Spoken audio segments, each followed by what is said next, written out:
سیاسی رو تماشا میکنیم. حالا ببینیم که رسانه‌های غربی چطور از یه ارتباط نامشروع و قتل یه جنجال تبلیغی علیه ایران درست میکنند و به خورده مخاطباشون میدن.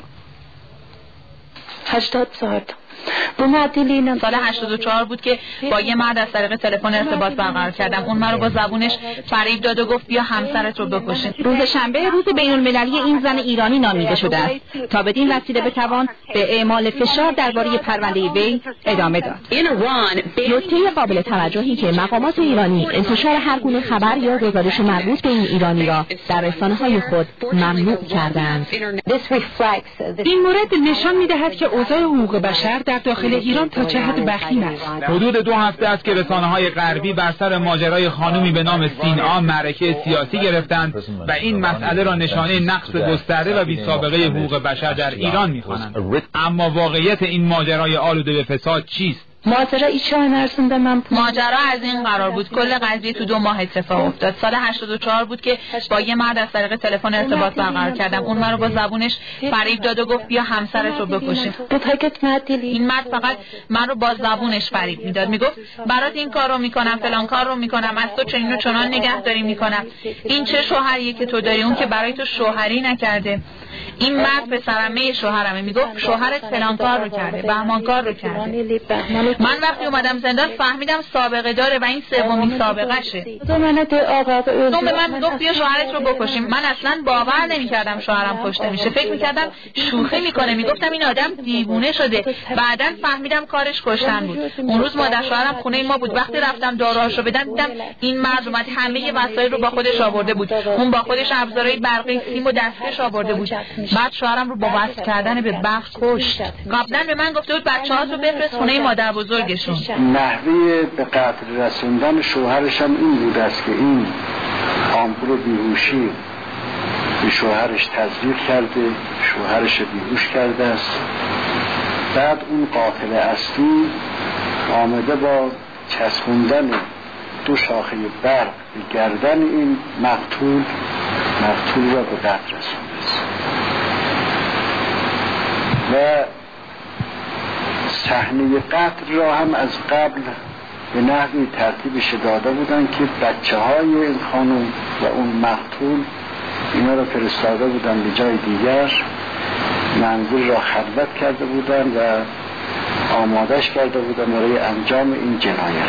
شما رسیدید چی دیدی؟ من رسیدم رفتم همون سر جنازش رو گرفتم جریه شدم هیچ همینجوری.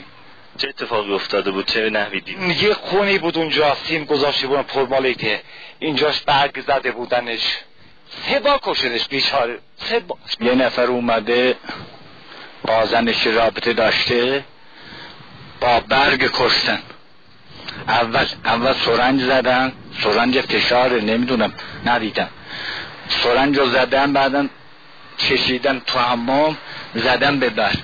آنچه شنیدید بخش‌هایی از واقعیت ماجرای این قتل فسادآلود است. نکته قابل تأمل این که رسانه‌های غربی در این ماجرا حتی معیارهای ساده اطلاع رسانی را زیر پا گذاشتند و به انتشار خبرهای کاملا دروغ از جمله مصاحبه با خانم سینا در زندان پرداختند.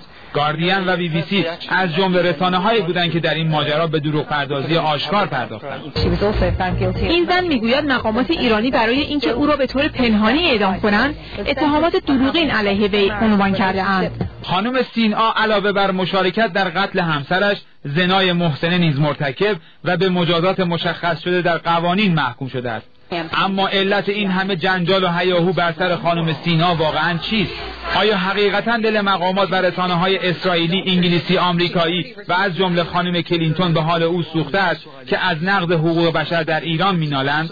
البته بحث حقوق بشر همیشه به عنوان یک ابزار فشار بر ایران در دستور کار رسانه‌ها و مقامات غربی بوده است.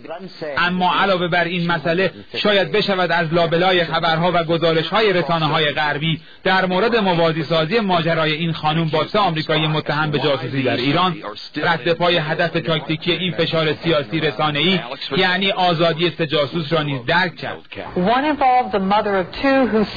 یکی از موارد نقض حقوق بشر در ایران مربوط به زنی می شود که هنوز احتمال اعدامش وجود دارد. 3 آمریکایی تبعیتگرد هستند که به اتهام جاسوسی در ایران بازداشت شدند. نکته جالب دیگر ماجرای وکیل فراری خانم سینآ است. آقای مصطفایی که ظاهراً با هدف گرفتن پناهندگی از غرب به رسانه‌های غربی برای این جنجال سیاسی کمک کرده است، به گفته خانم سینآ حتی یک بار همین متهم را ندیده است و این خانم به شدت از دست او شاکی است. مصطفایی که به غرب فرار کرده اینقدر انصاف نداشته است که راههای دیگری به جز بازی با این متهم را برای گرفتن پناهندگی انتخاب کند. چرا موضوع من رو تلویزیونی کرده؟ چرا آبرو حیثیت من رو برده؟ از اقوام و بستگان من که همه نمیدونستن در زندان هستم، چرا با من این کار رو کرده؟ حرف من اینه، به مصطفایی میگم تو غلط میکنی، با آبروی من بازی میکنی. الان از اون شکایت دارم.